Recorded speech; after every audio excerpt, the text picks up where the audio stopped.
নমস্কার এবং স্বাগতম আপনাদের এই সেশনে, যেখানে শেখানো হবে ডিওএল উপয়োগ করে 3-ফেজ ইন্ডাকশন মোটরকে কানেক্ট, স্টার্ট এবং রান করা, স্টার ডেল্টা এবং অটো ট্রান্সফরমার স্টার্টার্সের ব্যাপারে। তাহলে চলুন শুরু করা যাক এই বিশেষ অনুষ্ঠান। আসুন এই সেশনের অবজেক্টিভস দেখে নেওয়া যাক। এই সেশনের শেষে আপনারা শিখবেন একটি ডিওএল স্টার্টারের অংশগুলি শনাক্ত করতে এবং নিয়ন্ত্রণ সার্কিট কানেকশন তৈরি করতে, একটি ম্যানুয়াল স্টার ডেল্টা স্টার্টারের অংশগুলি শনাক্ত করতে এবং 3-ফেজ স্কুইরেল কেজ মোটরের সাথে কানেক্ট করতে, একটি 3-ফেজ ইন্ডাকশন মোটর একটি অটো ট্রান্সফরমারের সাথে 3টি কন্ট্যাক্টর স্টার্টার হিসাবে কানেক্ট করুন। স্টার্টারের বিভিন্ন ধরন: direct online starter DOL, star delta starter, auto transformer starter. সরঞ্জামের রেটিং নেম প্লেটের বিবরণের উপর ভিত্তি করে নির্বাচন করা হয়। ইন্ডাকশন মোটরের নেম প্লেটের বিশদ বিবরণ উল্লেখ করা প্রয়োজন। প্রয়োজনীয় ইকুইপমেন্টস এবং টুলসের তালিকা এখানে টেবিলে দেওয়া হলো। এখন পরবর্তী কাজটি হল ডিওএল স্টার্টারের অংশগুলি শনাক্ত করা এবং কানেক্ট করা। এই চিত্রে ডিওএল স্টার্টারের মাত্রা লক্ষ্য করা যেতে পারে। আসুন contactor unit, overload relay unit, start stop push button unit, fixing screw, hookup cable, ICTP switch এবং ডিওএল স্টার্টার বেস এবং কভার সংগ্রহ করি। আসুন এখন কন্ট্যাক্টরের অংশগুলো শনাক্ত করি। এগুলি হল input terminal, output terminal, main terminal, auxiliary terminal, running contacts, fixer contacts. কন্ট্যাক্টরের নো ভোল্ট কয়েল চেক করুন। এটি একটি ওভারলোড রিলে, এটির রেটিং দেখুন। এগুলি সাধারণত ক্লোজড রিলে কন্ট্যাক্ট। পরবর্তী ধাপ হল মাউন্টিং স্ক্রু ব্যবহার করে স্টার্টার বক্সে আনুষঙ্গিক মাউন্ট ব্যবহার করা।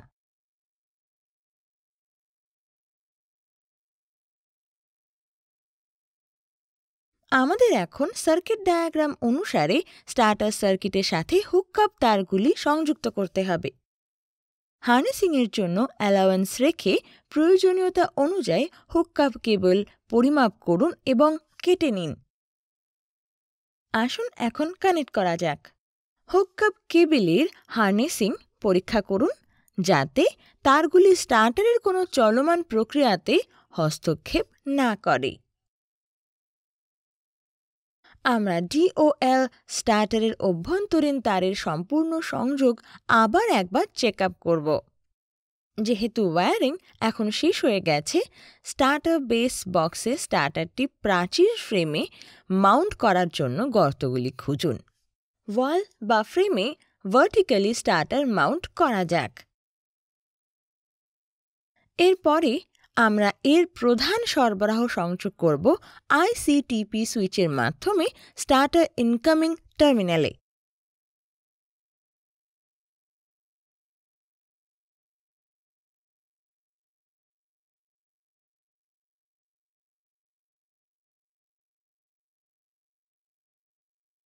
স্টার্টার আউটগোয়িং টার্মিনালগুলি অ্যামমিটার এবং ভোল্টমিটার সহ 3-ফেজ স্কুইরেল কেজ ইন্ডাকশন মোটর হয়ে যায়।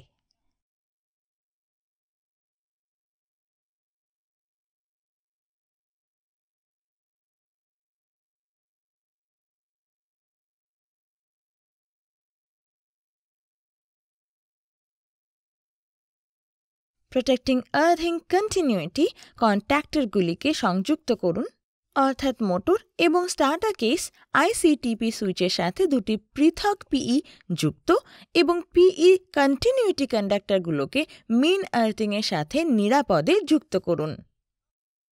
মোটরের পুরো লোড কারেন্ট পরীক্ষা করুন এবং স্টার্টারের ওভারলোড রিলেকে সেই রেটিংয়ে সেট করুন। মোটরের হর্স পাওয়ার রেটিং বিবেচনা করে স্টার্টারের প্রস্তুতকারকের দ্বারা সুপারিশকৃত ব্যাকআপ ফিউজ প্রদান করুন। মেইন কানেকশন, আর্থ কানেকশন, ওভারলোড সেটিং এবং আপনার প্রশিক্ষণের দ্বারা অনুমোদিত ব্যাকআপ ফিউজ রেটিং পান। আইসিটিপি চালু করুন। স্টার্টারের স্টার্ট S3 বাটন দিয়ে মোটর চালু করুন। শুরু করার সময় স্টার্টিং কারেন্টের জন্য অ্যামমিটার পড়ুন। ভোল্টমিটার এবং অ্যামমিটারের মান পড়ুন যখন মোটর স্বাভাবিক মান দেখাবে। ট্যাকোমিটারের সাহায্যে রোটারের প্রকৃত গতিমান পরিমাপ করুন। স্টার্টারের স্টপ S2 বাটন ব্যবহার করে মোটরটি বন্ধ করুন। মেইনস বন্ধ করুন, ফিউজগুলো রিমুভ করুন এবং কানেকশন ডিসকানেক্ট করুন। সিঙ্ক্রোনাস স্পিড ডিটারমাইন করুন এবং টেবিল 1-এ এর মান লিখুন। এখন স্টার ডেল্টা স্টার্টারের সংযোগ পরীক্ষা করা যাক। মেইন সুইচ অফ করুন। ফিউজ বের করুন। মোটরের টার্মিনাল কভার এবং স্টার্টারের সামনের কভারটি সরিয়ে দিন। একটি স্টার ডেল্টা স্টার্টার কানেক্ট করতে স্কুইরেল কেজ ইন্ডাকশন মোটরটিতে অবশ্যই 6টি টার্মিনাল থাকতে হবে, যা সাধারণত A1, B1, C1 এবং A2, B2, C2 হিসাবে চিহ্নিত করা হয়। ইন্টারনাল কানেকশন ডায়াগ্রাম অনুযায়ী করা যেতে পারে।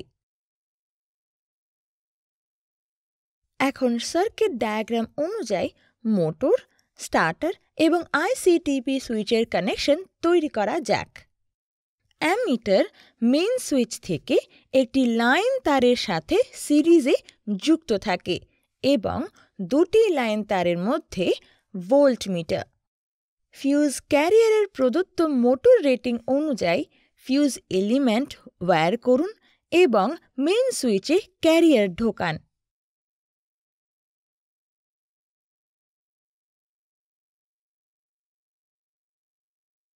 মোটরের পুরো লোড কারেন্ট রেটিং অনুযায়ী ওভারলোড রিলে সেট করুন। মেইন সুইচ, স্টার্টার এবং মোটর ফ্রেমের মেটাল বডিতে ডাবল আর্থ প্রদান করুন। কানেকশন সম্পন্ন হওয়ার সাথে সাথে পরবর্তী স্টেপটি হল মেইন অন করা, ভোল্টমিটার রিডিং পর্যবেক্ষণ করা এবং হ্যান্ডেলটিকে স্টার পজিশনে পজিটিভলি সরান এবং একই সাথে প্রারম্ভিক কারেন্ট পর্যবেক্ষণ করুন এবং টেবিল 2-এ লিখুন। তারপর মোটর শুরু করুন। প্রাথমিকভাবে রেস করুন এবং ঘূর্ণায়মান শাফটের শব্দ একটি স্থির অবস্থায় আসতে দিন। তারপর হ্যান্ডেলটিকে পজিটিভলি ডেল্টা অবস্থানে নিয়ে যান। আসুন রোটেশনের দিকটি নোট করি এবং টেবিল 2-এ লিখি।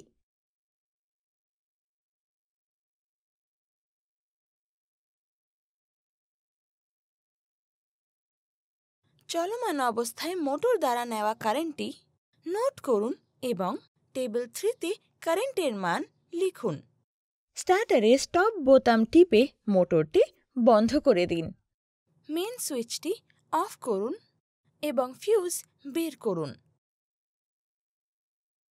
এখন দুটি লাইনের তারের আর এবং ওয়াই টার্মিনাল L2 এবং L1-এ পরিবর্তন করুন এবং মেইন সুইচে ফিউজ ক্যারিয়ার ঢুকিয়ে দিন। এখন মোটর আবার চালু করুন যেমন আগে করেছি এবং রিডিং নোট করুন। মোটর বন্ধ করুন, সাপ্লাই বন্ধ করুন এবং ফিউজ সরিয়ে দিন। তারপর লাইনে তারগুলি Y এবং B টার্মিনাল L3 এবং L1-এ ইন্টারচেঞ্জ করুন এবং আবার মেইন সুইচে ফিউজ ক্যারিয়ার ঢুকিয়ে দিন। মোটর আবার স্টার্ট করুন এবং রিডিং অবজার্ভ করুন। মোটর বন্ধ করুন এবং রোটেশনের দিক পরিবর্তন করার পদ্ধতি সম্পর্কে আপনার পর্যবেক্ষণ লিখুন। মেইন সুইচ অফ করুন, ফিউজ ক্যারিয়ারগুলো সরান এবং সমস্ত কানেকশন ডিসকানেক্ট করুন।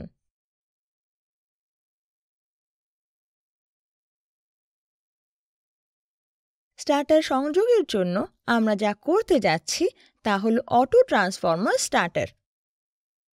আর কানেকশন ডায়াগ্রাম অনুযায়ী আসুন কানেকশন করা যাক।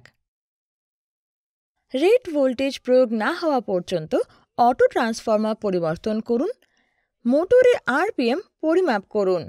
এখন এক্সপেরিমেন্ট সম্পূর্ণ হয়েছে। এখন অটো ট্রান্সফরমার নবটি বাঁদিকে ঘুরিয়ে দিন যতক্ষণ না ভোল্টেজ শূন্যে পৌঁছায় এবং মেইনগুলি সুইচ অফ করুন।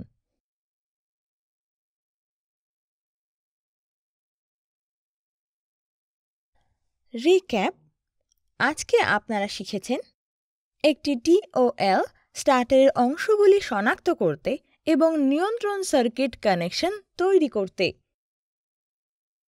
একটি ম্যানুয়াল স্টার্ট ডেল্টা স্টার্টারের অংশগুলি শনাক্ত করতে এবং 3 ফেজ স্কুইরেল কেজ মোটরের সাথে কানেক্ট করতে, স্টার্টার হিসেবে 3 কন্ট্যাক্টর সহ একটি অটো ট্রান্সফরমারের সাথে একটি 3 ফেজ ইন্ডাকশন মোটর কানেক্ট করতে। সুতরাং এতক্ষণ আমরা ডিওএল উপয়োগ করে 3 ফেজ ইন্ডাকশন মোটরকে কানেক্ট, স্টার্ট এবং রান করা স্টার ডেল্টা এবং অটো ট্রান্সফরমার স্টার্টার্সের ব্যাপারে জানলাম। আশা করি আপনারা সকলে এই বিষয়ের ব্যাপারে বুঝতে পেরেছেন। চলুন তবে দেখা হবে পরবর্তী পর্বে।